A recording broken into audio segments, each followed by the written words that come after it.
36번째 시간 하도록 하겠습니다. 마가복음 11장 12절로 25절의 말씀까지 함께 보도록 하겠습니다. 마가복음 11장 12절로 25절의 말씀 함께 보도록 하겠습니다. 마가복음 74쪽, 신약성경 74쪽입니다. 제가 성경 봉독해 올리겠습니다.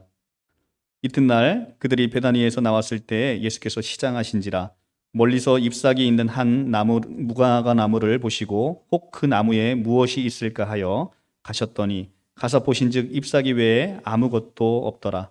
이는 무화과 때가 아님이라. 예수께서 나무에게 말씀하여 이르시되 이제부터 영원토록 사람이 내게서 열매를 따먹지 못하리라 하시니 제자들이 이를 듣더라. 그들이 예루살렘에 들어가니라. 예수께서 성전에 들어가사 성전 안에서 매매하는 자들을 내쫓으시며 돈 바꾸는 자들의 상과 비둘기 파는 자들의 의자를 둘러 엎으시며 아무나 물건을 가지고 성전 안에 지나가 다님을 허락지 아니하시고 이에 가르쳐 이르시되 기록된 바 내 집은 만민이 기도하는 집이라 칭함을 받으리라고 하지 아니하였느냐. 너희는 강도의 소굴을 만들었도다 하시매 대제사장들과 서기관들이 듣고 예수를 어떻게 죽일까 하고 꾀하니 이는 무리가 다 그의 교훈을 놀랍게 여김으로 그를 두려워함이로라. 그리고 날이 저물매 그들이 성 밖으로 나가더라. 그들이 아침을 지나갈 때 무화과 나무가 뿌리째 마른 것을 보고 베드로가 생각나서 여짜오되 라삐여 보소서 저주하신 무화과 나무가 말랐나이다. 예수께서 그들에게 대답하여 이르시되 하나님을 믿으라. 내가 진실로 너에게 이르노니 누구든지 이 산더러 들려 바다에 던지라 하며 그 말하는 것이 이루어질 줄 믿고 마음에 의심하지 아니하면 그대로 되리라. 그러므로 내가 너희에게 말하노니 무엇이든지 기도하고 구하는 것은 받은 줄로 믿으라. 그리하면 너희에게 그대로 되리라. 서서 기도할 때 아무에게나 혐의가 있거든 용서하라. 그리하여야 하늘에 계신 너희 아버지께서 너희 허물을 사하여 주시리라 하시니라. 아멘.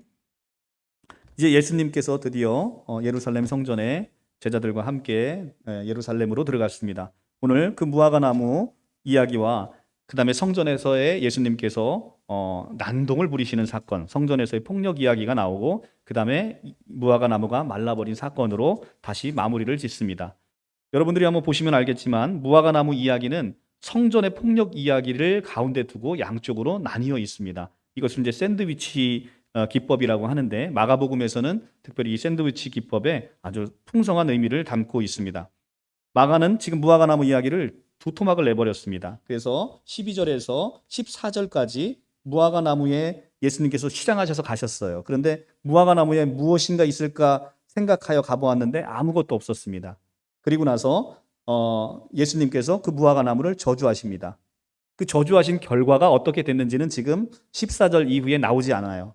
그리고 15절부터 19절까지 예수님께서는 성전을 들어가셔서 성전에 난동을 부리시고 폭력을 행사하시는 장면이 나옵니다. 그리고 나서 다시 20절부터 무화과나무 이야기를 다시 이어가고 있습니다.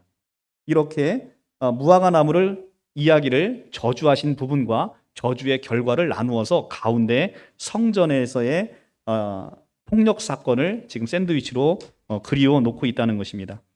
이것은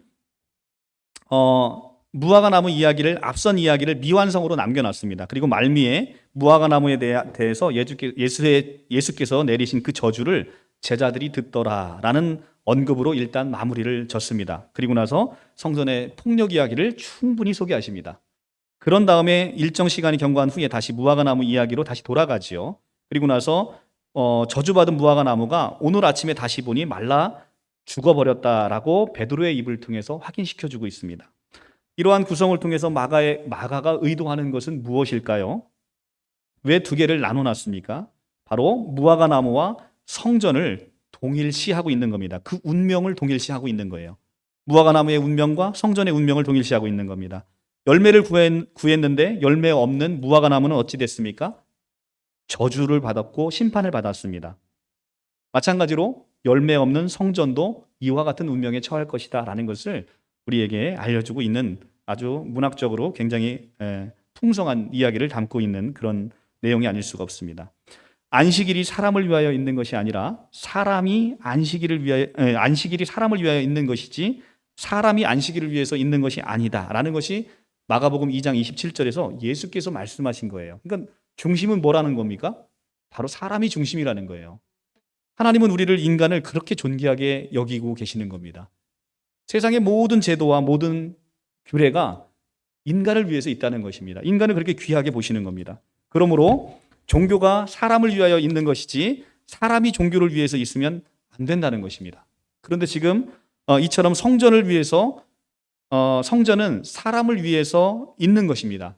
그래서 사람이 성전을 위해 있는 게 아니기 때문에 성전으로 말미암아 종교 제도로 말미암아 사람을 더욱더 옥죄고 사람들에게 더욱더 가혹한 침을 지우는 것은 종교 본연의 의미를 상실했다라는 것입니다. 오늘 우리 한국의 기독교를 봐도 어떻습니까? 많은 성도님들이 복음을 통해서 자유로움을 누리지 못하세요. 참 복음은 기쁜 소식이지 않습니까? 근데 교회에 오면 웬 짐이 그렇게 많은지 무거운 율법의 짐을 계속해서 지고 살아가는 모습을 본다는 것입니다. 이것이 종교가 사람을 위해 있는 게 아니라 사람이 오히려 종교라는 그 제도, 교회라는 제도를 오히려 사람이 있게 만드는 이렇게 역전되어 있는 현상을 바라보게 되는 것이죠. 이렇게 종교 본연의 의미가 퇴색되어 버렸다는 것입니다. 사람을 위하여 열매를 맺지 못하는 종교는 무화과 나무의 저주처럼 이렇게 심판을 받아 마땅하다라는 것을 지금 성경은 보여주고 있습니다. 인류를 위해서 기여하지 못하는 종교 제도는 저주받아서 그 근본부터 말라 죽을 것이라는 무서운 심판의 이야기를 하고 있는 것입니다. 우리도 마찬가지 우리가 교회를 세웠습니다. 교회를 그리스도의 몸으로 지어가고 있습니다. 그런데 이것이 종교로 끝나버리는 순간 여기는 교회가 설립될 이유조차 없고 다 말라 죽어버리는 그런 것을 우리가 경험하게 된다는 것입니다. 그러니까 가장 중요한 것은 사람이 본질이어야 된다는 것입니다. 왜 사람이 중요합니까? 그 사람 안에 하나님의 형상이 계시기 때문에. 하나님의 형상이 계시는 그곳은 바로 그 사람은 귀하디 귀한 것이죠. 하나님이 귀하듯 그 안에 하나님의 형상이 있는 그 사람 모든 사람들이 다 귀하다라고 지금 성경은 말씀하고 있습니다. 오늘 본문은 특이하게도 무화과 나무 사건 사이에 성전 정화 사건이 나옵니다. 그러므로 성화 정전 사건과 무화과 나무 사건은 서로 연결되어 있는 것입니다. 주님은 성전 정화 사건의 메시지를 강력하게 전달하기 위해서 의도적으로 무화과 나무 사건을 일으키신 것이죠. 그러니까 성전을 단순히 너희 성전은 지금 이렇게 내 주님의 만민이 기도하는 집에 매매를 하고 이 성전 본연의 기능을 상실해버린 너희들 그냥 내가 저주하는 게 아니라 이 열매 없는 무화과 나무처럼 내가 저주해서 근본부터 말라 죽게 만들겠다라는 아주 무서운 얘기를 하고 계시는 것이죠. 예수님은 성전에서 매매하는 자들을 내쫓으시면서 내 집은 기도하는 집이라 일컬음을 받으리라 하였거늘 너희는 강도의 수굴로 만드는도다라고 하셨습니다. 어떤 문제를 책망하고 있습니까? 바로 성전 본래의 목적이 변질된 것을 책망하고 계시는 것입니다. 그러므로 신앙생활에 있어서 가장 위험한 것은 본래 목적이 변질되는 것입니다. 교회의 목적은 무엇입니까? 상처받고 또 세상에서 위로받지 못하는 자들에게 있어서 하나님의 풍성한 위로를 전해주고 또 그들을 섬기는 것입니다. 교회가 성도들로부터 이 섬김을 받으려고 하는 것은 예수님의 본래 목적과는 전혀 다른 것이죠. 예수님이 이 땅에 오시면서 뭐라고 얘기했습니까? 나는 섬김을 받으러 온 것이 아니라 도리어 섬기고 많은 사람들을 위해 나를 대속물로 주기 위해서 이 땅에 오셨다고 말씀을 하셨습니다. 근데 예수를 따르는 제자들은 그 예수와 다른 길로 간다는 거죠.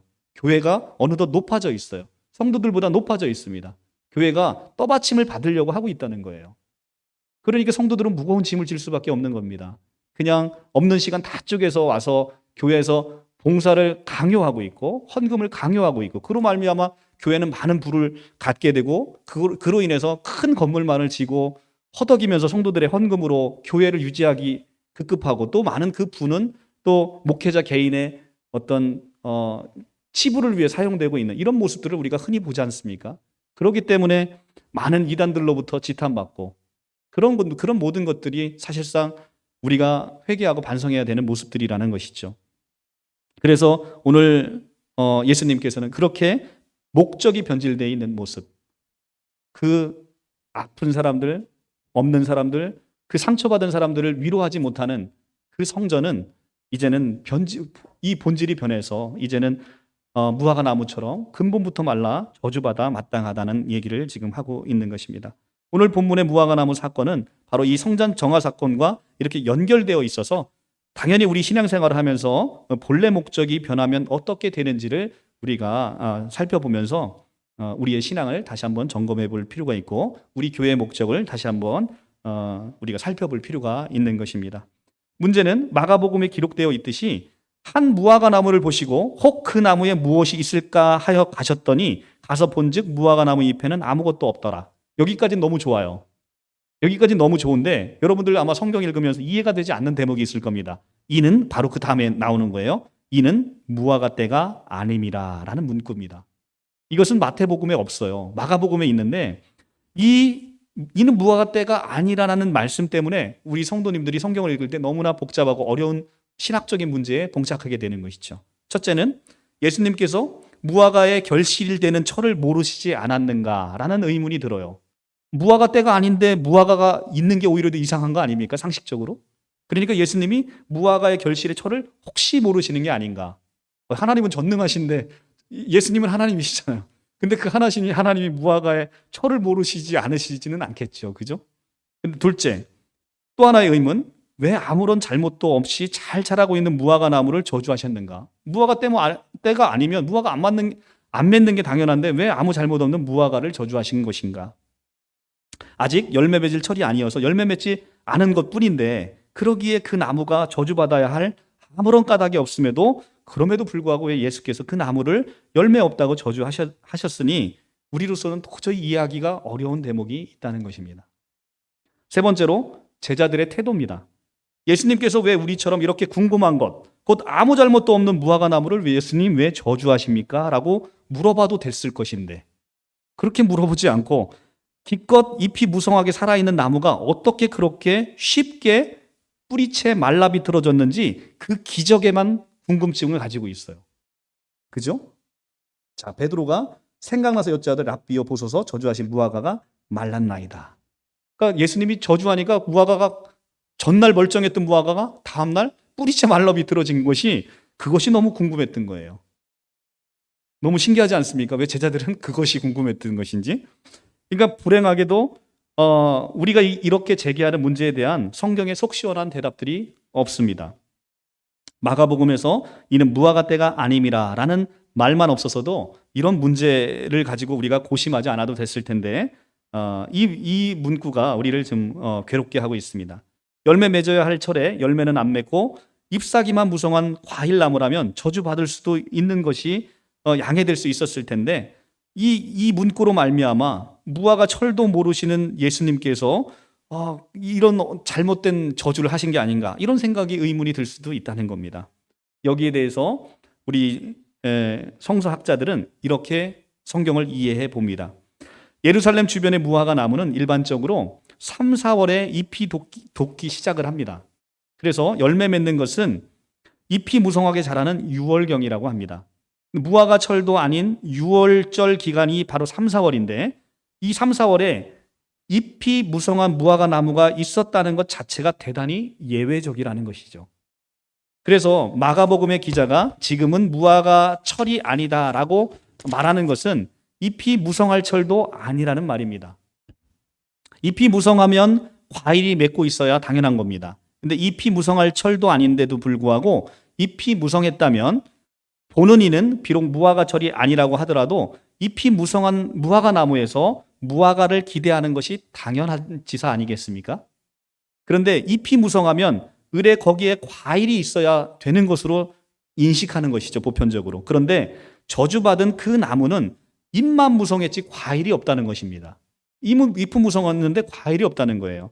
그러니까 보통 사람들의 기대에도 반하고 있는 그런 현상이 나타났다는 것이죠. 그래서 이 말씀의 초점은 내실이 없이 거품만 있는 당시의 이스라엘, 그러니까 구체적으로는 민족 지도자들이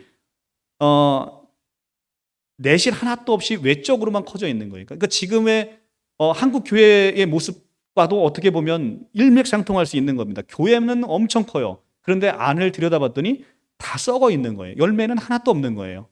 바로 이런 것들. 그래서 거품만 있고 내실이 전혀 없는 것에 대한 비유적인 말씀을 하신 것이다 라고 얘기하고 바로 이것이 행위 비유라고 신학적으로 얘기되고 있는 얘기입니다. 그렇게 보면 우리가 이 성경을 이해할 만도 한 것이죠.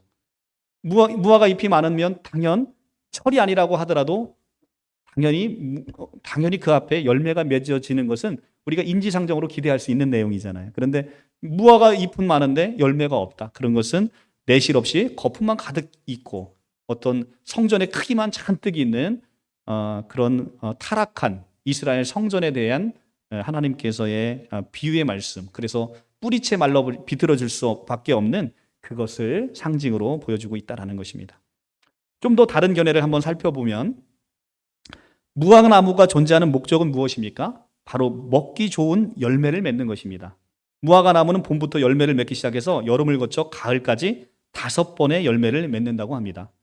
봄에는 상품성이 떨어지는 길가에 버리는 파게라는 무화과가 열리고요. 그리고 여름부터 상품성이 좋은 테나라는 열매가 가을까지 4번에 걸쳐서 열리게 된다고 합니다. 그러므로 하나님이 무화과를 좋아하시는 이유는 가을에 한 번뿐만 아니라 봄부터 여름까지 그리고 가을철까지 철을 따라서 열매를 맺기 때문에 좋아하시는 것입니다. 우리도 철을 따라서 이렇게 열매 맺는 신앙인들이 됐으면 참으로 좋을 것 같습니다. 그러므로 이 무화과 때가 아님이라는 것은 상품성이 좋은 테나의 때는 아니지만 그러나 잎이 있다라고 한다면 상품성이 떨어지는 파게는 반드시 열려야 하는 때였다는 것입니다. 그러므로 무화과 때가 아님이라고 하는 부류들은 상품성이 떨어지는 파게를 무화과로 취급조차 하지 않았다는 것이죠. 그러나 상품성이 떨어지는 파게일지라도 당시에 겨울철이 지나서 봄에 처음 열리는 과일이기 때문에 기다리는 서민들이 있었다는 겁니다. 예수님이 찾으시는 무화과는 바로 그 상품성이 떨어지지만 겨울을 지나서 봄에 처음 열려서 서민들이 공짜로 주워 먹을 수 있는 바로 그 파게를 찾으셨다라고 보고 있습니다. 무화과 나무를 보면서 사람들의 때와 예수님의 때가 다르다는 것을 우리가 살펴볼 수가 있습니다. 우리는 우리 자신이 생각하는 때가 아니라 예수님이 생각하는 때를 따라가야 하는 것입니다. 그러기 위해서는 자신의 기준이 아니라 예수님의 기준으로 바라봐야 하는 것입니다. 오늘 본문도 자신의 기준으로 보면 예수님이 억지를 부리고 있다라고 볼 수 있어요. 왜냐하면 무화과 때가 아니기 때문에 라고 얘기를 하니까. 그런데 예수님의 기준으로 보면 봄철에 있어야 하는 파게를 당연히 찾고 계신 것입니다. 우리는 어떤 기준으로 바라보느냐에 따라서 당연한 것이 억지가 될 수 있고 억지를 부리는 것이 당연하게 될 수 있는 것입니다. 그런데 중요한 것은 누구의 기준이다? 바로 하나님의 기준이 중요한 것이다. 지금 예수님은 파게를 찾고 있는데 그 파게를 무화과로 생각하지 않는 사람들이 지금은 무화과 때가 아니다라고 기재해 놓았다라고 얘기하는 거예요. 그런데 하나님이 정녕 찾으신 건 뭡니까? 바로 그 서민들이 찾고 먹고 있는 바로 그 파게를 찾으셨다라는 얘기입니다. 그래서 하나님의 기준으로 봤을 때는 이 성경을 우리가 이해할 수 있다라는 것이죠. 우리들의 자신의 기준으로 보는 억지가 아니라 예수님의 기준으로 바라보는 그 당연한 것이 될 수 있기를 우리가 소망하고 또 소망합니다. 자, 무화과 나무의 열매는 성전 정화 사건과 어떻게 연결이 되어 있습니까? 지금 하나님의 성전은 상품성이 떨어지는 파게와 상품성이 좋은 테나가 함께 있어야 한다는 것입니다. 봄에 파게가 열려야만 여름에 그리고 가을에 바로 테나가 열리기 때문입니다. 그러나 당시에 성전은 돈 있는 사람들만 들어와서 짐승으로 바꿔서 제사를 지냈던 것이죠. 돈이 부족한 사람은 성전 안에 들어올 수조차 없는 겁니다. 지금 성전은 예수님이 왜 화가 나셨습니까? 성전에 들어와서 돈 있는 자들이 물건을 가지고 돈 있는 자들만 들어와서 매매를 하고 제사를 드릴 수 있기 때문에 그런 거예요. 그러면 당시의 율법에 따르면 제사를 지내지 못하는 서민들은 죄조차 용서받을 길이 없는 것이죠. 있는 자들만이 그렇게 성전을 점유하고 있었다는 것입니다. 그런데 바로 이 성전은 그렇게 있는 자만의 전유물이 아니라 바로 파게와 테나가 함께 있어야 되듯 있는 자와 없는 자가 함께 어우러져서 함께 나누고 또 함께 그 안에 있는 은혜를 누려야 된다는 것입니다. 상품성이 있어서 잘났다는 테나만이 교인으로 취급되고 상품성이 없어서 못나는 파게는 교인으로 취급되지 않는 그 바로 그런 이스라엘의 상태를 지금 예수님께서는 신랄하게 비판하고 있는 것입니다. 이것은 지금의 교회도 마찬가지가 아닐 수가 없습니다.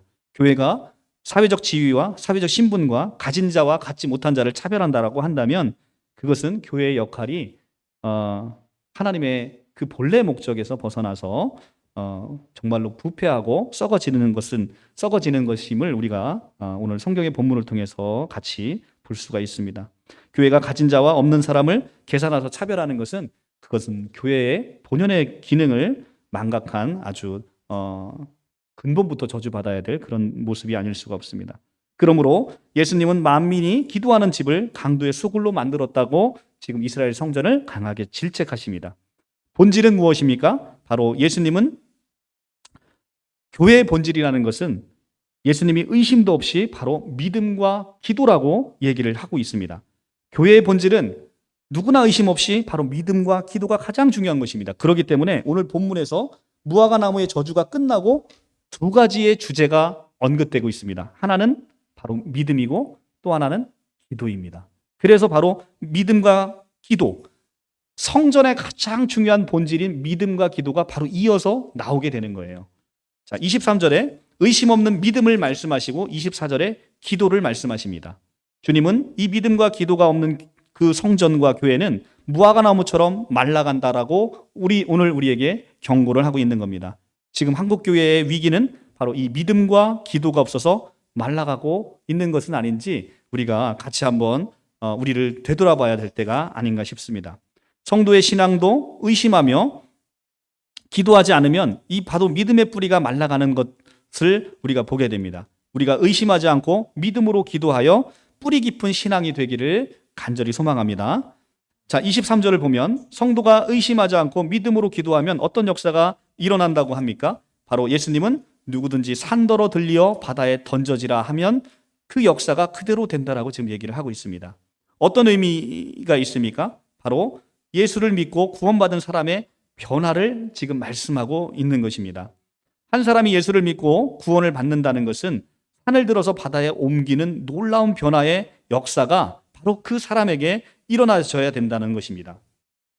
이처럼 예수를 믿고 구원을 받으면 세상의 방법이 바로 예수님의 방법으로 완전히 달라져야 한다는 것을 우리에게 보여주고 있는 것입니다. 바로 이것이 교회에 존재하는 목적이 되어야 된다는 것이죠. 교회는 예수 그리스도로 말미암아서 옛사람에 우리가 죽어버리고 새 사람으로 다시 새롭게 태어나는 사람들을 양육하는 곳입니다. 그렇기 때문에 옛사람의 모습을 벗어 번지고 점점 새로운 사람, 새 사람으로서의 예수 그리스도의 향기가 나타나는 모습으로 우리가 변질되어지는 것을 그렇게 변화되는 것을 우리가 목격하는 것, 그것이 바로 우리가 존재의 목적이라는 것입니다. 보다 자세히 본문을 한번 보겠습니다. 제자들 중에 예수께서 무화과 나무에 대해 저주했을 때 그것을 믿는 사람이 누구도 없었습니다. 예수님의 말씀을 제자들은 다 들었어요. 왜냐하면 14절에 보시면 14절 후단에 보시면 제자들이 이를 듣더라. 자, 제자들이 다 들었어요. 그죠? 다 들었습니다. 그런데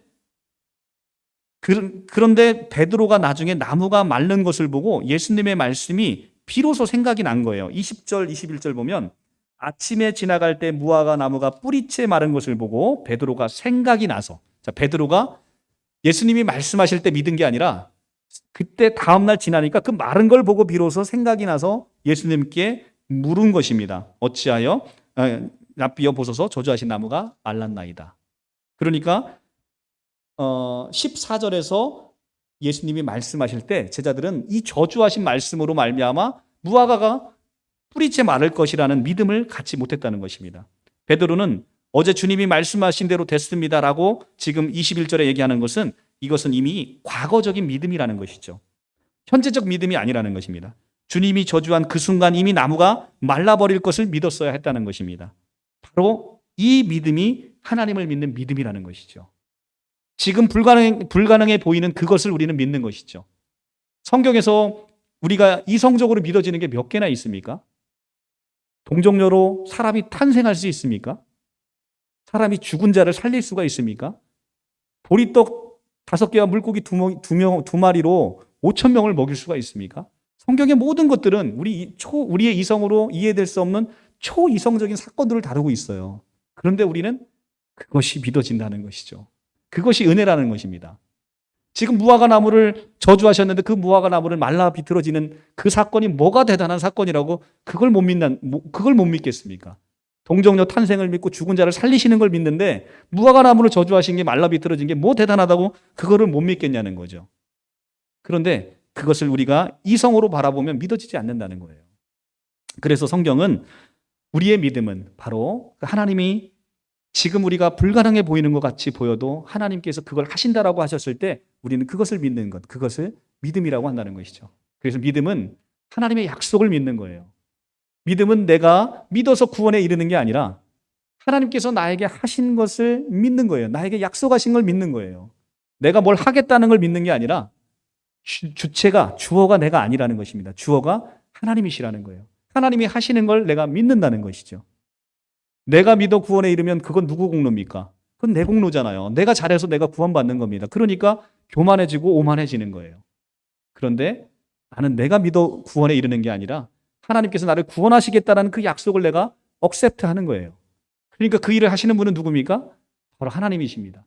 우리는 그것을 믿는 것을 그걸 믿음이라고 하는 거예요. 하나님이 약속하지 않는 걸 내가 그냥 믿습니다 하면서 그 믿고 나가는 것, 그것을 우리는 믿음이라 하지 않는다는 거죠. 그건 그냥 신념일 뿐인 거예요. 나의 신념으로 구원받을 수가 없습니다. 하나님의 약속이 있어서 그 약속으로 우리가 구원을 받는 것이죠.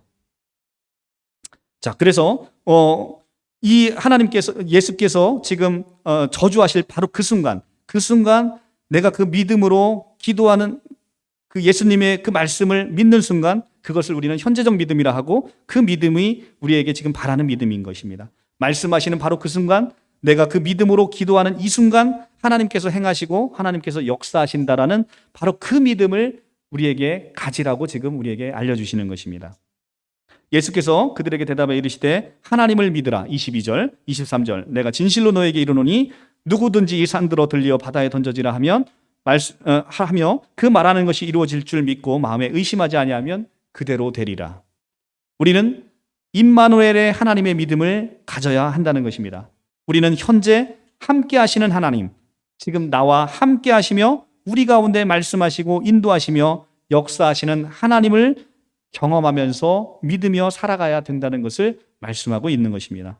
중요한 것은 바로 말씀하시는 그 순간, 기도하는 지금 이 순간 하나님의 믿음을, 하나님을 믿는 믿음을 지금 현재적으로 가져야 된다는 것이 오늘 성경 말씀입니다. 그 믿음이 바로 산을 바다로 옮길 수 있을 뿐더러 믿고 구하는 것은 그대로 될 것이다 라고 말씀하고 있는 것이죠. 이 산은 성경에서 이 산을 들어 옮기라 할 때 이 산은 사람이 해결할 수 없는 높은 장애물을 상징하고 있습니다.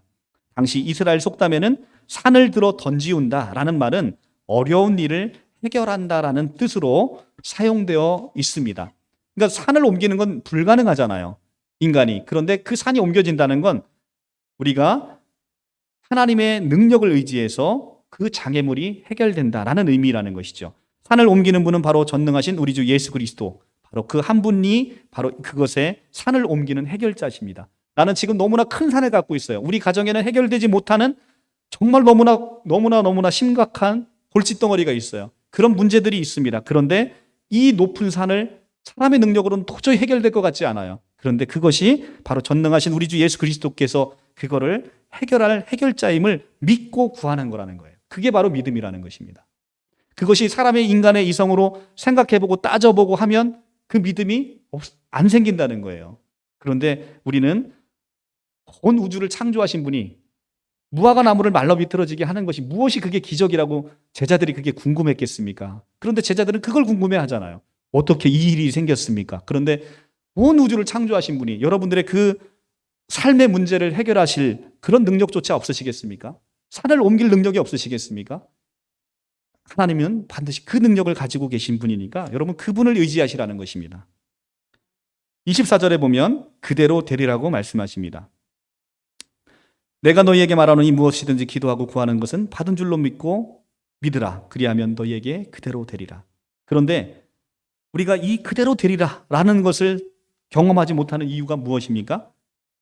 예수님은 우리가 먼저 할 것이 용서라고 얘기합니다. 여러분들 먼저 여러분들의 삶의 문제를 한번 되돌아보십시오. 여러분들이 그 안에 내가 용서하지 못하는 무엇인가 있는지를 여러분들이 한번 되돌아보시기 바랍니다. 서서 기도할 때 아무에게나 혐의가 있거든 용서하라. 그리하여 하늘에 계신 너희 아버지께서도 너희의 허물을 사하여 주시리라 하니라. 상대방에 있는 티끌은 잘 보여요. 그런 내 안에 있는 들보는 보이지 않는 거예요.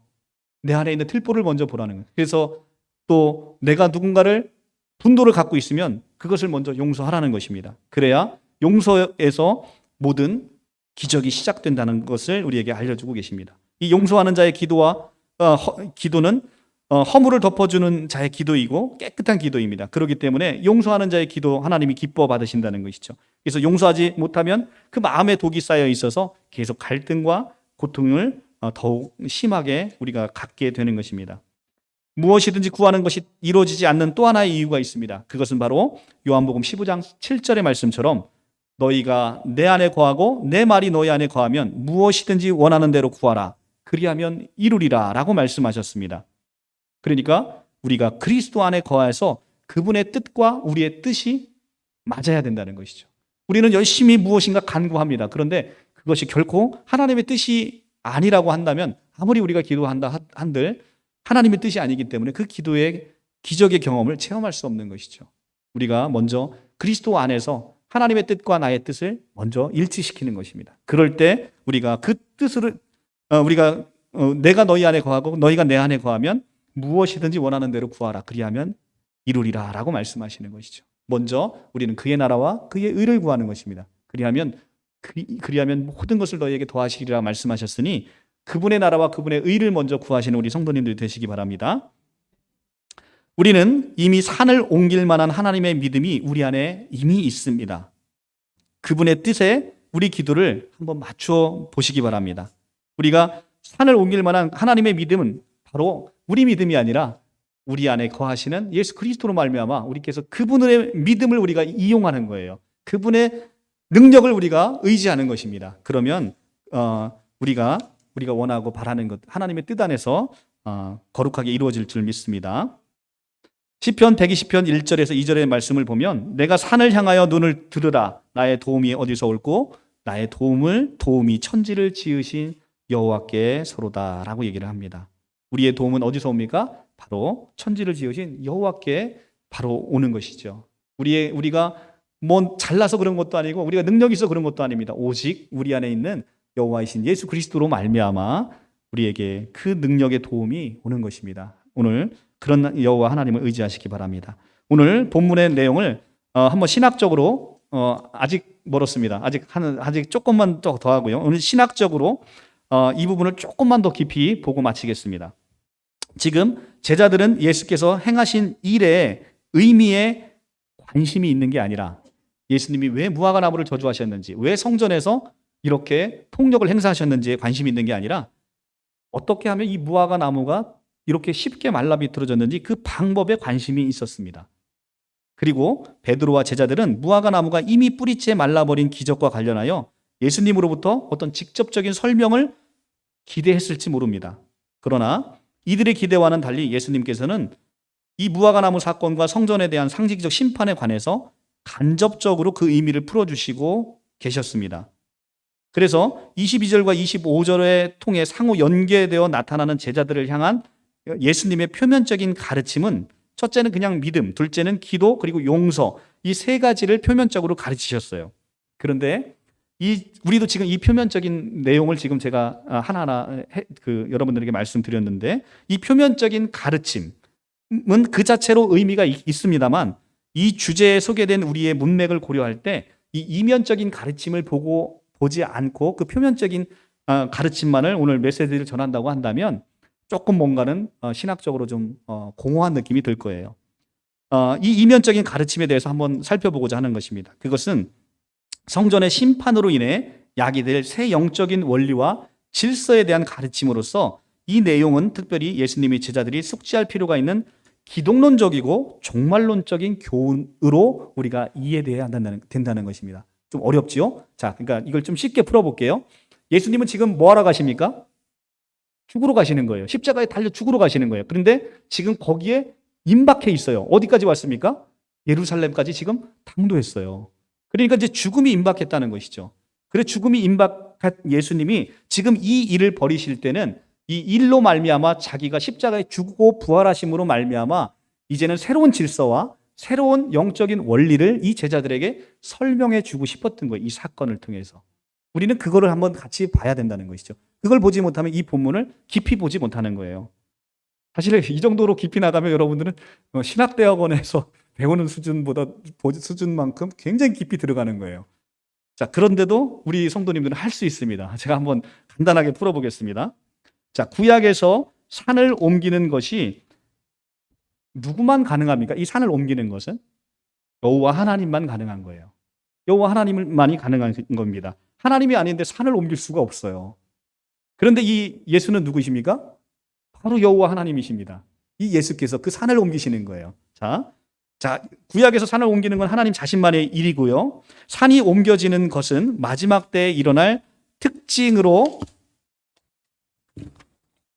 예언되어 있었습니다. 시편 6편 2절, 그 다음에 이사야 40장 4절, 49장 11절 여러 곳에서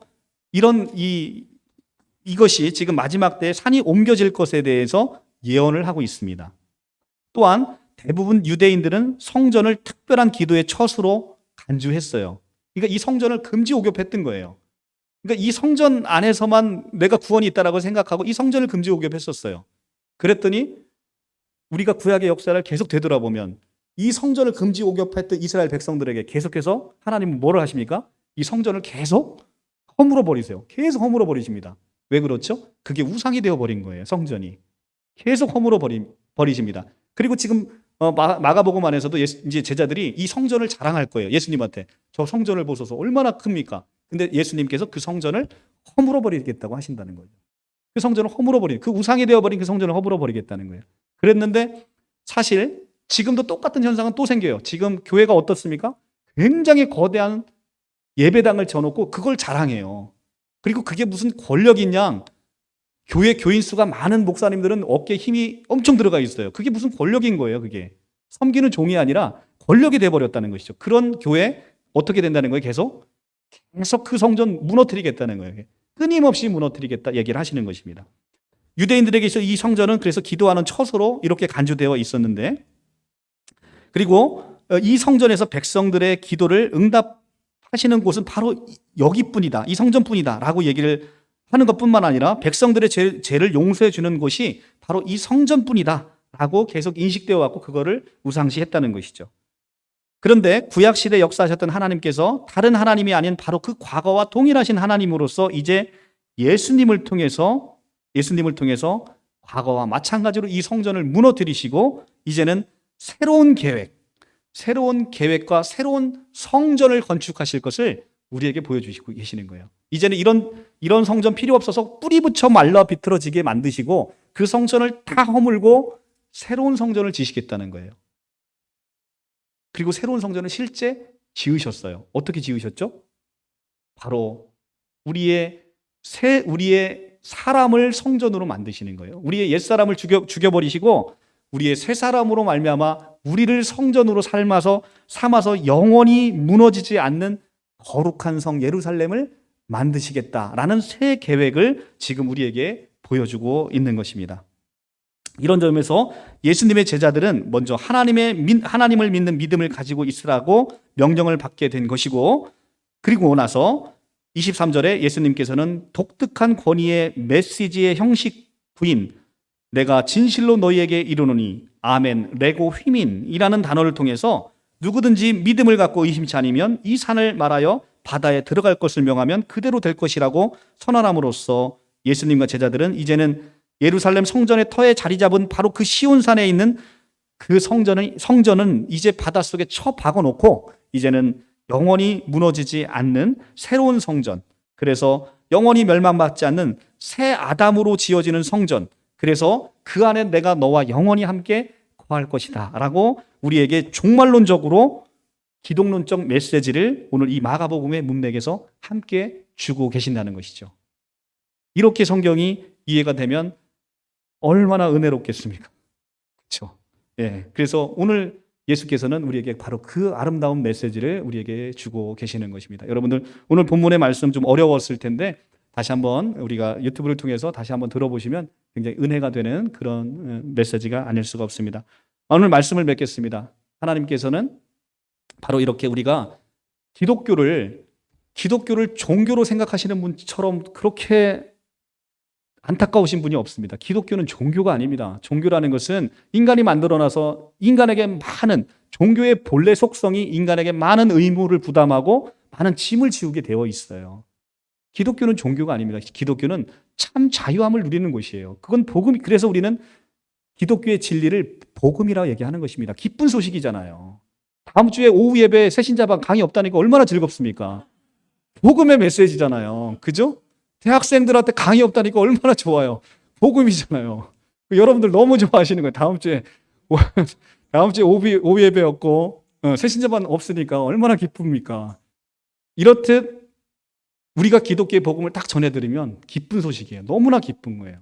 우리가 율법에 그렇게 얽매여서 종교생활 하시는 우리 성도님들은 너무나 안타까운 겁니다. 이 복음의 진리에서 얼마나 우리 교회가 멀어져 있는지를 다시 한번 오늘 말씀을 통해서, 그래서 열매 맺지 못하는, 그리고 서로 교회가 우리 성도님들을 그리고 이웃의 사람들을 섬기지 못하는 그런 교회가 되어 있는 모습이 얼마나 안타까운지를 우리가 한번 같이 보면서 우리가 어떤 모습으로 우리 교회를 함께 세워가야 되는지를 함께 고민해보는 그런 귀한 시간 됐으면 좋겠습니다. 우리 사랑하는 성도님들이 정말 저와 협력해서 그렇게 아름다운 교회, 주님께서 원하시고 열매 맺는 교회로 함께 성장해 나갔으면 좋겠습니다. 네, 기도하겠습니다.